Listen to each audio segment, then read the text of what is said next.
సాధారణంగా జగన్‌కి క్రౌడ్ అలవాటే. క్రౌడ్ పుల్లర్లు జగన్ అయినా, పవన్ అయినా సరే. రోడ్డెక్కితే చాలు జనం ఎగబడొస్తారు. అది తెలుసు. కానీ అసలు ఏది ఇసకేస్తే రాలనంత జనం 6 గంటలు, 7 గంటల పాటు తన గమ్యం చేరడానికి అది కూడా గంటలో వెళ్ళిపోయే ప్లేస్‌కి 6, 7 గంటల సమయం పట్టడం. జగన్‌కే ఊహించని షాక్. ఎక్కడెక్కడి నుంచో వస్తున్నారు. ఎవరెవరో వచ్చేస్తున్నారు.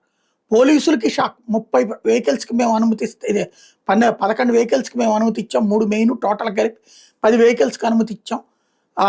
ఆ పైన 30 వచ్చినాయి. ఆ తర్వాత ఇంకెక్కడెక్కడి నుంచో వచ్చేసినాయి అన్నట్టు.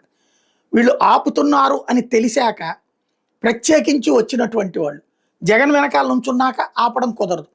ముందే వస్తుంటే ఆపుతారు. జగన్ వెనకాలనే ప్రయాణం అయ్యడంతో ఆపలేనటువంటి పరిస్థితి. వేలాది మందిగా వచ్చినటువంటి కార్యకర్తలను చూసి అది కూడా